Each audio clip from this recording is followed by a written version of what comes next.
Yang Bapak Ibu kan sudah punya checklistnya, ciri-ciri gangguannya. Orang-orang yang punya gangguan gangguan jin, terus kita bodoh gitu. Buktinya saya sehat-sehat aja, maka Bapak Ibu akan punya tiga hal yang akan dirasakan. Dan ini akan terus terjadi selama jin itu ada di tubuh kita. Mau kita percaya nggak percaya, jin itu akan bekerja. Sihir atau belenggu jin leluhur itu akan bekerja.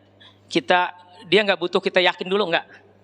Ya, bahkan dia terima kasih kalau kita nggak yakin gitu. Artinya dia bisa bebas melenggang, bisa leluasa membelenggu Bapak Ibu sekalian. Apa tiga ciri itu yang akan terus kita alami? Kalau kita sadar kita ada jinnya, tapi kita masa bodoh, tidak mau tazkiyah, bersih-bersih diri kita. Yang pertama, kita akan mudah guncang dengan setiap kejadian yang nggak sesuai dengan keinginan kita. Baper, marah, ya, bahkan bisa jadi menyimpan kesedihan, menyimpan kekecewaan. Jadi orang-orang yang dia reaktif, emosional, ini patut diduga jangan-jangan ada setan yang bermain.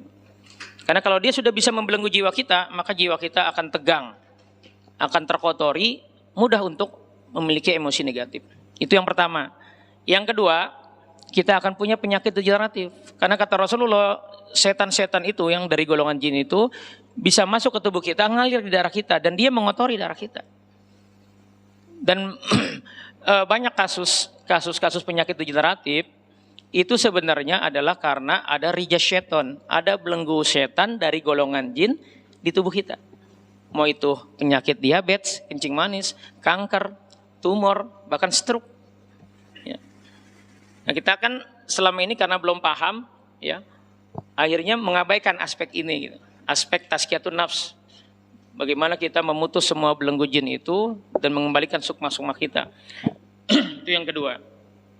Jadi kalau masih muda ternyata kita sudah punya penyakit degeneratif, ya, atau punya penyakit yang kami sudah tenggarai itu sangat potensi ada jin di tubuh kita, sakit kepala, baik vertigo maupun migrain, atau sakit mah yang bertahun-tahun sudah ke spesialis nggak sembuh-sembuh, patut kita curiga jangan-jangan ada yang numpang hidup di tubuh kita. Nah, ini sudah banyak kasusnya. Ya. Itu yang kedua. Yang ketiga, bahayanya kalau kita nggak mau bersih-bersih diri adalah kita akan punya potensi susah matinya. Bahkan punya potensi su'ul khotimah. Kenapa? Karena kita membiarkan ada setan dari golongan jin yang bekerja di tubuh kita. Dan Bapak Ibu jangan berpikir mereka baik hati ya sama kita. Enggak. Mereka itu mentarget kita bagaimana kita matinya su'ul khotimah. Maka kalau ada hari ini yang menyimpan kekecewaan, menyimpan dendam, ya, menyimpan kebencian, maka hati-hati. Setan itu akan menjaga agar kita mati dalam kondisi seperti itu. Mati dalam kondisi menyimpan kekecewaan. Ya.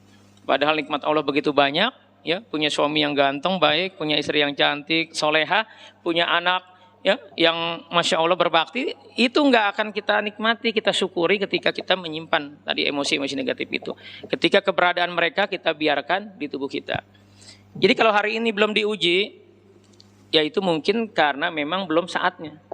Karena beberapa proses perjanjian leluhur, ya, jin dengan leluhur kita, itu bayarannya ada di usia 40 baru bekerja, saat anak ini balik, ya, atau nanti menjelang kematiannya. Nah, itulah kita patut waspada. Dan semua itu sudah Allah dan Rasulullah jelaskan. Bagaimana kita mengantisipasinya gitu.